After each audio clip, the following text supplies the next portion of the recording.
ఆ లేడీ ప్రాణం తీసింది మనిషి కాదు, ఒక ఆవు. అవును, మీరు విన్నది నిజమే. ఒక ఆవు మనిషిని హత్య చేసిందని పోలీసులు కేసు ఫైల్ చేశారు. కానీ జనానికి మాత్రం ఆ కేసుపై అనుమానం వీడలేదు. అది ప్రమాదమా లేక మూగజీవం ముసుగులో జరిగిన మారణకాండనా అనుకునేవారు. పోలీసులు కేసు మూసేసిన 10 ఏళ్లకు క్రైమ్ బ్రాంచ్ రంగంలోకి దిగింది. ఒక ఆవును కట్టేసిన తాడు తన మెడకు చుట్టుకుని లేడీ ఎలా చనిపోతుందని విచారిస్తుంటే అప్పుడు వారికి ఒక పేరు వినిపించింది. దాంతో కేసు ముందుకు సాగింది. కేరళ క్రైమ్ హిస్టరీలోనే అత్యంత క్లిష్టమైన, విస్మయానికి గురి చేసే రోస్లీ మర్డర్ మిస్టరీ గురించి ఈ వీడియోలో చూద్దాం. మీరు చూస్తున్నది తెలుగు మిస్టరీ. నేను మీ ప్రభాకర్.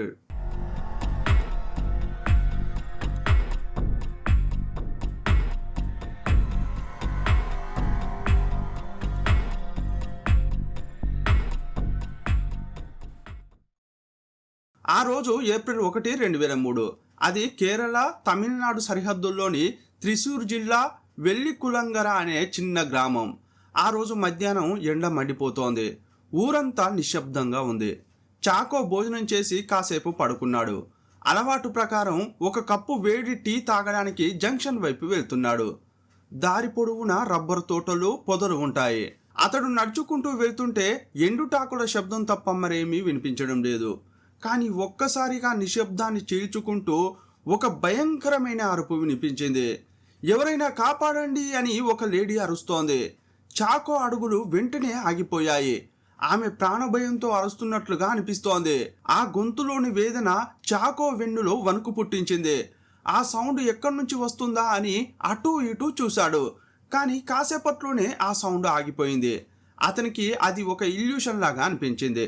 వయసు పెరిగిపోయింది కదా, చాదస్తంతో నాకేవో భ్రమలు కలుగుతున్నాయి అని అనుకున్నాడు. మళ్ళీ 2 అడుగులు వేశాడో లేదో అప్పుడు ఇంకోసారి శబ్దం వినిపించింది. ఈసారి అది అరుపు కాదు, మూలుగుతున్నట్లు అనిపించింది. ప్రాణం పోతున్న మనిషి చేసే చివరి శబ్దం అది. ఇప్పుడు చాకోకి అర్థమైపోయింది అక్కడ ఏదో ప్రమాదం జరుగుతోందని. అరుపులు వస్తున్న దిశగా అడవిలోకి పరిగెత్తాడు. ముళ్ళ పొదలు గీసుకుపోతున్నా సరే ఎక్కడ ఆగకుండా లోపలికి వెళ్ళాడు. లోపలకు వెళ్తున్న కొద్దీ అతనికి ఆ వింత శబ్దం వినిపిస్తూనే ఉంది. ఎండుటాకుల మీద 2 వ్యక్తులు నడుస్తున్నట్లు, ఏదో బరువైన వస్తువును ఈడ్చుకెళ్తున్నట్లు శబ్దం వస్తోంది. చాకోకు ఒకవైపు భయం వేస్తోంది, ఇంకోవైపు అక్కడ ఏం జరుగుతుందో తెలుసుకోవాలన్న ఆతృత కలిగింది. కాసేపయ్యాక తన ముందున్న దృశ్యాన్ని చూసి నిశ్చేష్టుడయ్యాడు. నైటీ వేసుకున్న లేడీ ఎండుటాకుల మధ్య పడి ఉంది. పక్కనే ఒక ఆవు నిలబడి ఉంది. ఆ లేడీపై ఉన్న నైటీ మట్టి అంటుకుని ఉంది. ఆమె మెడకు తాడు బిగుసుకుపోయి ఉంది. ఆ తాడు రెండో చివర ఎక్కడ ఉందంటే ఆవు మెడకు ఉంది. దాన్ని చూడగానే ఏమనిపించిందంటే ఆవు మెడకు ఉన్న తాడు ఆ లేడీ మెడకు బిగిసిపోయిందని, అందువల్ల ఆవు భయంతో అటూ ఇటూ గెంతుతుంటే ఆ యువతికి ఉరిలాగా పడిందని అనిపించింది. ఆవు ఎటువైపు వెళ్తే అటువైపు ఆమె శరీరం కూడా రాళ్ల మీద, ముళ్ళ మీద కదులుతోంది. ఈ దృశ్యం చూసిన చాకో ఆవును ఆపి ఆ లేడీ మెడకు ఉన్న తాడును విప్పాడు. ఆమె ముఖం మీద పడిన జుట్టును తొలగించాడు. ఆ తర్వాత ఆమె ముఖాన్ని చూసి మస్తుగా షాక్ అయ్యాడు. ఆమె మరెవరో కాదు, ఆ ఊరిలో అందరికీ తెలిసిన రోస్లీ. ఆవులను కాస్తూ పాలు అమ్ముతూ బతికే కష్టజీవి. క్రైమ్ సీన్ను చూస్తే అంతా అనుకోకుండా జరిగిన ప్రమాదంలా కనిపిస్తోంది. కానీ అక్కడ ఆవు తప్ప మరో సాక్షి లేదు. కాసేపట్లోనే విషయం తెలిసి పోలీసులు సంఘటన స్థలానికి వచ్చారు. రోస్లీ డెడ్ బాడీని పోలీసులు పరిశీలించారు. చుట్టూ రబ్బరు తోటలు, పక్కనే బెదిరిపోయి చూస్తున్న ఆవును గమనించారు. ఏవైనా ఆధారాలు దొరుకుతాయా అని లోకల్ పోలీసులు పరిసరాలను జల్లెడపట్టారు. ఎక్కడైనా పెనుగులాట జరిగిందా, ఎవరైనా దాడి చేసిన ఆనవాళ్లు ఉన్నాయా అని చెక్ చేశారు. కానీ ఎలాంటి ఆధారాలు దొరకలేదు. ఇది పక్కాగా ప్రమాదమే. ఆవును కట్టిన తాడు రోస్లీ మెడకు చుట్టుకోవడం వల్ల ఉక్కిరి బిక్కిరై చనిపోయిందని పోలీసులు ఒక నిర్ణయానికి వచ్చేశారు. కానీ అక్కడ ఉన్న చాకో మాత్రం నాకు అనుమానంగా ఉంది సార్ అని అంటున్నాడు. ఎందుకంటే నేను విన్నది మామూలు అరుపు కాదు, అది ప్రాణభయంతో పెట్టిన కేక. ఎవరో ఆమెను ఏదో చేస్తున్నప్పుడే ఆ అరుపు వచ్చింది. ఇది ఖచ్చితంగా హత్య అని గట్టిగా వాదించాడు. కానీ పోలీసులు అతని మాటలను పట్టించుకోలేదు. ఇదే సమయంలో పోస్ట్ మార్టం రిపోర్టు వచ్చింది. అందులో డాక్టర్లు ఒక కీలకమైన మాట రాశారు. ఇది ప్రమాదం అవ్వచ్చు, కాకపోవచ్చు, అలాగే హత్య కూడా అయి ఉండవచ్చు, కాకపోవచ్చు అని చెప్పారు. ఎందుకంటే బలమైన సాక్ష్యాలు దొరకలేదని పోస్టుమార్టం రిపోర్ట్ ఇచ్చారు. ఊరి జనం మాత్రం గుసగుసలాడుకోవడం మొదలుపెట్టారు. రోస్లీ భర్త ఫ్రాన్సిస్ ఆ ప్రాంతంలో నాటుసారా, గంజాయి అమ్మే ముఠాలకు వ్యతిరేకంగా పోరాడుతుండేవాడు. ఆ కక్షతోనే ఆ ముఠాకు చెందిన వారు రోస్లీని చంపేసి ఉంటారని అనుకునేవారు. కానీ పోలీసులు మాత్రం అవేవీ పట్టించుకోకుండా ఆధారాలు లేవనే సాకుతో కేసును క్లోజ్ చేశారు.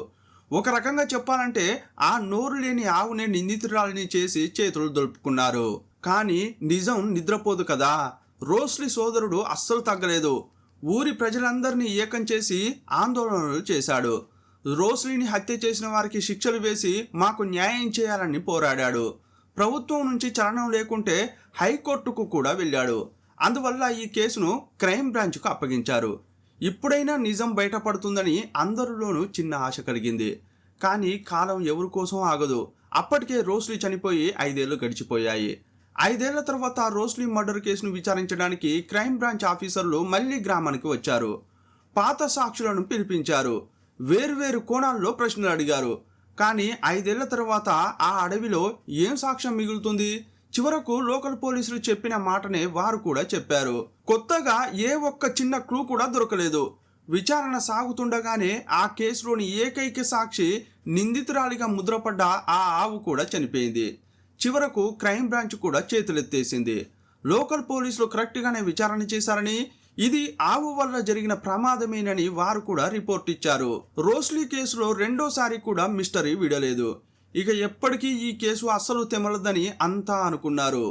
ఏళ్ళు అలా గడుస్తూనే ఉన్నాయి. 1 కాదు 2 కాదు, రోస్లీ మరణించి 9 ఏళ్లు గడిచిపోయాయి. 2003లో రోస్లీ చనిపోతే 2012లో ఎర్నాకులం క్రైమ్ బ్రాంచ్ ఆఫీసులో ఆ పాత ఫైల్ మీద పడిన దుమ్మును మళ్ళీ దులుపుతున్నారు. ఆ ఫైల్పై రోస్లీ అసాధారణ మరణం అని రాసి ఉంది. ఈసారి కేసును డిటెక్టివ్ ఇన్స్పెక్టర్ వికే రాజా అనే డైనమిక్ ఆఫీసర్ చేతికి వచ్చింది. ఏదైనా ఒక కేసును టేకాఫ్ చేస్తే అందులోని నిగూఢ అర్థాన్ని ఛేదించకుండా వదిలిపెట్టరనే మంచి పేరు ఉంది. కానీ ఆ కేసు టైం చూస్తే అప్పటికే చాలా లేట్ అయింది. ఒక కేసులోని మిస్టరీని ఛేదించకుండా 9 ఏళ్లు వదిలేశారంటే సాక్ష్యాలు చెదిరిపోయి ఉంటాయి. నిందితులు కూడా ఎక్కడికో జారుకుని ఉండి ఉంటారు. కానీ ఇన్స్పెక్టర్ రాజు ఒక్కటే నమ్మారు. నిజం నిప్పు లాంటిది. నేరం చేసిన వాడు ఎక్కడో ఒక చోట చిన్న తప్పు చేసే ఉంటాడు. దాన్ని పట్టుకుంటే అతన్ని కటకటాలకు పంపించవచ్చనేది ఆయన నమ్మకం. అదే ఉద్దేశంతో ఆయన రంగంలోకి దిగారు. మళ్ళీ మొదటి నుండి కేసును రీకన్స్ట్రక్షన్ చేశారు. లోకల్ పోలీసులు క్రైమ్ బ్రాంచ్కు చెందిన మొదటి టీం విచారణ చేసిన వివరాలు తీసుకున్నారు. కానీ తన స్టైల్లో విచారణ మొదలుపెట్టారు. మొదటగా ఇన్స్పెక్టర్ రాజు తన బృందంతో కలిసి మళ్ళీ ఆ రబ్బర్ తోటల్లోకి వెళ్ళారు. అచ్చు సినిమా షూటింగ్ లాగా ఆ రోజు ఏం జరిగిందో ప్రాక్టికల్గా చేసి చూడాలని నిర్ణయించుకున్నారు. ఒక బొమ్మను తీసుకుని ఆవు మెడకు కట్టి అది ఎలా చుట్టుకుంటుందో చెక్ చేశారు. అప్పుడు రాజుకి ఒక పెద్ద సందేహం కలిగింది. సాధారణంగా ఎవరికైనా మెడకు ఉరితాడు బిగుసుకుంటే గొంతులోంచి శబ్దం రాదు. ఊపిరాడక ముందే గొంతు మూసుకుపోతుంది. మరి ఆ రోజు చాకో అంత స్పష్టంగా ఆమె అరుపులను ఎలా విన్నాడు? చనిపోయే ముందు ఆమె అంత గట్టిగా ఎలా అరిచిందని అనుమానం కలిగింది. వెంటనే ఫోరెన్సిక్ నిపుణులను కలిసి తన అనుమానాలను చెప్పాడు. ఫోరెన్సిక్ ఆఫీసర్ పాత పోస్టుమార్టం రిపోర్ట్ను భూతద్దంలో పెట్టి చూశారు. చాలాసేపు పరిశీలన చేసి ఒక బాంబు లాంటి మాట చెప్పారు. రాజుగారు, ఇది ఆవు చేసిన పని కాదు, ఇది ముమ్మాటికి పక్కా ప్లాన్తో చేసిన హత్య అని చెప్పారు. ఆ మాటలతో రాజు అనుమానం నిజమైంది. ఇక అప్పటి నుంచి క్రైమ్ బ్రాంచ్ తన రూటు మార్చింది. పాత గొడవలను పక్కన పెట్టింది. రోస్లీ భర్తపై ఉన్న కోపంతో ఎవరో హత్య చేసి ఉంటారనే కోణం కాకుండా మరో కోణంలో విచారణ చేసింది. గత 9 ఏళ్లలో ఆ ఊరు వదిలి వెళ్ళిపోయిన వారు ఎవరు, ఇల్లు అమ్మి పారిపోయిన వారెవరు అని ఆరా తీశారు. అప్పుడు సతీష్, అయ్యప్పన్తో పాటు మరికొందరు పేర్లు బయటకు వచ్చాయి. గతంలో పోలీసులు విచారించినప్పుడు ఊర్లోని వారు ఏమేమి వాంగ్మూలాలు ఇచ్చారో ఇన్స్పెక్టర్ రాజు ఒక్కసారిగా పరిశీలించాడు. అప్పుడే ఒక చిన్న క్లూ దొరికింది. గతంలో ఒక సాక్షి మొక్కుబడిగా ఒక మాట చెప్పాడు. సార్, ఆ రోజు నేను అడవికి వెళ్తున్నప్పుడు సతీష్ అనే కుర్రాడు, అతనితో పాటు ఇంకొకడు నన్ను దాటుకుని వెళ్ళారని చెప్పాడు. అప్పట్లో పోలీసులు ఆ విషయాన్ని సరిగా పట్టించుకోలేదు. కానీ ఈ స్టేట్మెంట్ చూసిన ఇన్స్పెక్టర్ వెంటనే గతంలో సతీష్ ఇచ్చిన స్టేట్మెంట్ను తీసి చదివాడు. అందులో సతీష్ ఏం చెప్పాడంటే, సార్, ఆ రోజు అసలు నేను ఊర్లోనే లేను. ఒక ఉత్సవానికి వెళ్ళాను. నా వెంట నలుగురు స్నేహితులు కూడా ఉన్నారు. రాత్రి బాగా ఆలస్యం కావడంతో మా పిన్ని కొచ్చుపెన్ని ఇంట్లోనే పడుకున్నాం. మరుసటి రోజు మధ్యాహ్నం 2 గంటలకి తిరిగి వస్తుంటే ఈ రోస్లీకి జరిగిన ప్రమాదం గురించి తెలిసింది. అసలు రోస్లీకి ప్రమాదం జరిగిన సమయంలో నేను ఊర్లోనే లేను సార్ అని చెప్పాడు. ఆ పేజీని చదువుతున్న రాజు సడన్గా అక్కడే ఆపేశాడు. ఆయనకు ఏదో అనుమానం కలిగింది.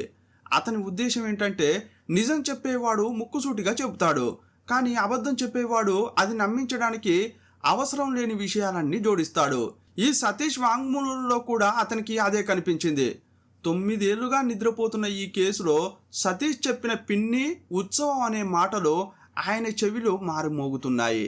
సతీష్ కావాలనే పోలీసులను తప్పుదోవ పట్టించడానికి ఒక అందమైన కథ అల్లాడని అర్థం చేసుకున్నాడు. ఆ రోజు నలుగురు స్నేహితులు తనతోనే ఉన్నారని సతీష్ చెప్పడంతో ఆ స్నేహితుల్లో ఒకడైన అయ్యప్పన్ చెప్పిన పాత సాక్ష్యాన్ని కూడా తీసి చూశాడు.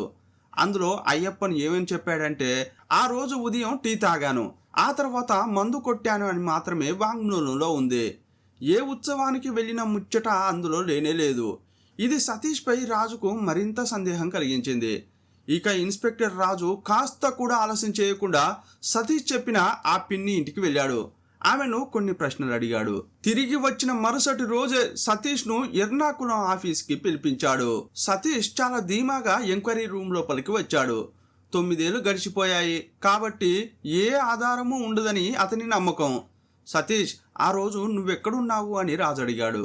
సతీష్ ఏమాత్రం తడబడకుండా తాను అల్లుకున్న కథనంతా వినిపించాడు. నీతో అప్పుడు ఎవరెవరు ఉన్నారు అని రాజు అడిగాడు. అప్పుడు సతీష్ టకా పేరు చెప్పేశాడు. అయ్యప్పన్, విశంబరన్, రాధాకృష్ణన్ ఆ రోజు నాతోనే ఉన్నారు సార్ అని చెప్పాడు. అప్పుడే రాజు తన తెలివిని ప్రదర్శించాడు. వెంటనే విశంబరన్కు ఫోన్ చేసి స్పీకర్ ఆన్ చేశాడు. విశంబరా, ఆ రోజు నువ్వు సతీష్తో కలిసి ఉత్సవానికి వెళ్ళావా అని అడిగాడు. కానీ అవతల నుండి పిడుగులాంటి సమాధానం వచ్చింది. లేదు సార్, నేను ఏ ఉత్సవానికి వెళ్ళలేదు, అసలు ఆ రోజు నేను వాళ్ళతో లేను అని చెప్పాడు. ఆ మాటతో సతీష్ ముఖం ఒక్కసారిగా పారిపోయింది. కానీ అతడు మామూలు ముదురు కాదు. వెంటనే మాట మార్చాడు. సార్, చాలా ఏళ్ళైంది కదా, పొరపాటు పడి ఉంటాను. విశంబరన్ రాలేదేమో, కానీ నా వెంట అయ్యప్పన్ మాత్రం పక్కాగా ఉన్నాడు. వాడు నా ప్రాణ స్నేహితుడు, వాడు అస్సలు అబద్ధం చెప్పడు అని అన్నాడు. ఇక్కడే అసలు కిటుకు ఉంది. సతీష్ అంత ధీమాగా అయ్యప్పన్ పేరు ఎందుకు చెప్పాడో తెలుసా? ఎందుకంటే అయ్యప్పన్ ఇప్పుడు ప్రాణాలతో లేడు. చనిపోయిన వాడు తిరిగి వచ్చి సాక్ష్యం చెప్పలేడు కదా అనేది సతీష్ నమ్మకం. కానీ అక్కడే అసలు కథ మొదలైంది. సరిగ్గా 4 ఏళ్ల క్రితం, అంటే 2008లో క్రైమ్ బ్రాంచ్ మళ్ళీ విచారణ చేస్తుందనే వార్త ఊరిలో తెలిసింది. అప్పుడు అయ్యప్పన్ కొందరు స్నేహితులతో ఏమన్నాడంటే, ఈసారి పోలీసులు గాని వచ్చి నన్ను ప్రశ్నిస్తే ఆ రోజు రబ్బరు తోటలో ఏం జరిగిందో నిజాలన్నీ చెప్పేస్తా అన్నాడట. కానీ ఆ రోజు ఏం జరిగిందో మాత్రం ఎవరికీ చెప్పలేదు.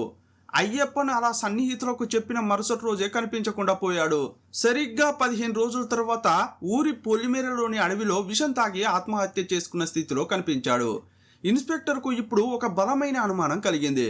నిజం చెబుతానన్న అయ్యప్పన్ మరుసటి రోజే కనిపించకుండా పోయాడు. ఆ తర్వాత శవమయ్యాడు. అంటే రోస్లీ హత్యకు, అయ్యప్పన్ ఆత్మహత్యకు ఏదో లింకు ఉందని అనుమానం కలిగింది. అదే ఉద్దేశంతో సతీష్ వైపు రాజు తీక్షణంగా చూస్తున్నాడు. కానీ సతీష్ మాత్రం ఏమీ ఎరగనట్టుగా ప్రశాంతంగా కూర్చున్నాడు. కానీ ఆ ప్రశాంతత వెనుక ఒక క్రూరమైన హంతకుడు దాగున్నాడని రాజుకు అర్థమైపోయింది. ఇన్స్పెక్టర్ రాజుకు సతీష్ చెప్పే కథ మీద నమ్మకం కలగలేదు. సతీష్ పై ఎప్పుడైతే అనుమానం వచ్చిందో అప్పుడే అతని పిన్ని కుంజుపెన్ని దగ్గరికి వెళ్ళి విచారించాడు. అప్పుడు ఆమె చాలా విషయాలు చెప్పింది. మొదట పోలీసులు వెళ్ళి సతీష్ పేరు చెప్పగానే ఆమె మొహం చిట్లించింది. అమ్మా, మీ అబ్బాయి సతీష్ ఆ రోజు రాత్రి మీ ఇంట్లోనే ఉన్నాడట కదా అని రాజు అడిగాడు. ఆ మాట వినగానే ఆమె కోపంతో ఊగిపోయింది. సార్, వాణ్ణి నా కొడుకు అనకండి, వాడు చెప్పేవన్నీ పచ్చి అబద్ధాలు. వాడు గాని వాడి కుటుంబం గాని మా గుమ్మం తొక్కి 10 ఏళ్ళు దాటిపోయింది. వాడు కులం మార్చుకుని పెళ్లి చేసుకున్నాడు. అందువల్ల వాడిని మేము వెలివేశాం. పైగా మాకు ఆస్తి కోసం గొడవలు కూడా జరుగుతున్నాయి. ప్రాణం పోయిన వాడు మా ఇంటికి రాడు. ఒకవేళ వాడు వచ్చినా మేము రానివ్వం.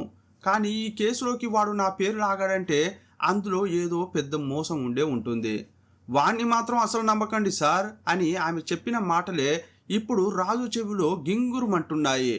ఆమె ఒక్క సాక్ష్యంతో సతీష్ అల్లిన అబద్ధాల కోట పేక మేడలా కూలిపోయింది. రాజు ఆమె వాంగ్మూలాన్ని సతీష్ ముందు వినిపించాడు. సతీష్, నీ పిన్ని నిన్ను చూడక చాలా ఏళ్ళయిందట. నీతో మాట్లాడను కూడా మాట్లాడలేదట. మరి ఆ రాత్రి ఆమె ఇంట్లో ఎలా ఉన్నావని అడిగాడు. అప్పటి వరకు చాలా ప్రశాంతంగా ఉన్న సతీష్ ముఖంలో ఒక్కసారిగా చెమటలు పట్టాయి. నాలుక తడారిపోయింది. తప్పించుకునే దారి లేదని అర్థమైంది.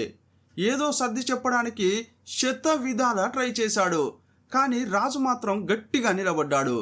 చివరకు మెల్లగా వణుకుతున్న గొంతుతో ఆ 10 ఏళ్ల కిందటి చీకటి నిజాన్ని సతీష్ ఒప్పుకోవడం మొదలుపెట్టాడు. ఆ రోజు 2003 ఏప్రిల్ 1 మధ్యాహ్నం సమయం. అడవిలో నిర్మానుష్య ప్రాంతంలో సతీష్, అయ్యప్పన్ కలిసి నాటుసారా కాస్తున్నారు. అప్పటికే వాళ్ళు పూటుగా తాగి ఉన్నారు. ఆ మత్తులో ఉండగా కొంచెం దూరంలో రోస్లీ తన ఆవును తోలుకుంటూ రావడం వాళ్ళ కంటపడింది. సరిగ్గా అదే సమయంలో మరో 2 వ్యక్తులు కూడా వచ్చారు. తమ ఆవును అడవిలో కట్టేసి రోస్లీతో కాసేపు మాట్లాడి వెళ్ళిపోయారు. వారు వెళ్ళిపోగానే రోస్లీ మళ్ళీ ఒక్కతే మిగిలిపోయింది. అప్పుడు సతీష్ కళ్ళు రోస్లీ మీద పడ్డాయి. ఆమెను ఎన్నో ఏళ్లుగా వేరే దృష్టితో చూస్తున్నాడు. ఆమె ఒంటరిగా కనపడేసరికి 10 ఏళ్లుగా మనసులో దాచుకున్న కోరిక మద్యం మత్తులో బయటకు తన్నుకొచ్చింది. అయ్యప్పన్ను అక్కడే ఉండమని సైగ చేసి మెల్లగా రోస్లీ వైపు అడుగులు వేశాడు. సతీష్ ఆమె దగ్గరికి వెళ్ళి తనలోని అసభ్యకరమైన కోరికను బయటపెట్టాడు. ఇదంతా దూరంగా ఉండి అయ్యప్పన్ గమనిస్తూనే ఉన్నాడు. కానీ సతీష్ ప్రవర్తనతో రోస్లీ ఒక్కసారిగా దిగ్భ్రాంతికి గురైంది. తమ్ముడు లాంటి వాడివి ఇలాంటి మాటలు మాట్లాడతావా అని ఆమె చీత్కరించుకుంది. కానీ మృగంగా మారిన సతీష్ ఆమెపై దాడి చేశాడు. ఆమెను అత్యాచారం చేయడానికి ప్రయత్నించాడు. కానీ రోస్లీ ప్రాణభయంతో అరవడం మొదలుపెట్టింది. అడవిలో నుంచి తప్పించుకోవాలని చూసింది. సరిగ్గా ఆ క్షణంలోనే రోస్లీ ప్రాణాలు కాపాడుకోవడానికి పెట్టిన కేకను చాకో విన్నాడు. రోస్లీ పెట్టిన ఆ ఆఖరి కేక అడవిలో ప్రతిధ్వనించింది. ఆ అరుపు వినగానే సతీష్లో భయం కంటే క్రూరత్వం ఎక్కువైంది. ఈమెను ఇలాగే వదిలేస్తే ఊర్లోకి వెళ్ళి అందరికీ చెప్పేస్తుందని అర్థమైపోయింది. వెంటనే అయ్యప్పన్ను పిలిచాడు. వారిద్దరూ కలిసి ఏమాత్రం ఆలోచించకుండా రోస్లీ భుజంపై ఉన్న తువ్వాలును లాక్కున్నారు.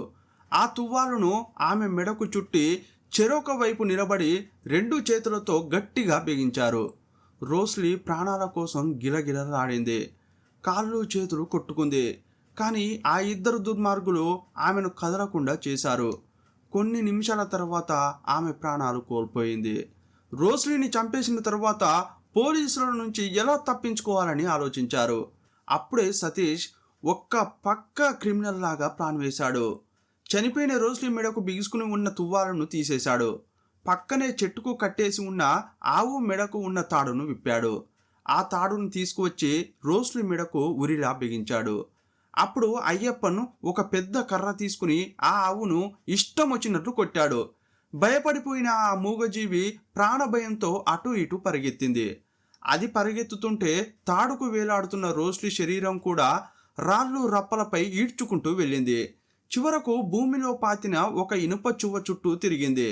అంతా అయిపోయాక ఆ కిరాతకులు ఏమీ తెలియనట్లు అక్కడి నుంచి జారుకున్నారు. చాకో వచ్చి చూసేసరికి అది ఆవు వల్ల జరిగిన ప్రమాదంలాగే కనిపించింది. 10 ఏళ్ల పాటు ప్రపంచం మొత్తం అలాగే నమ్మింది.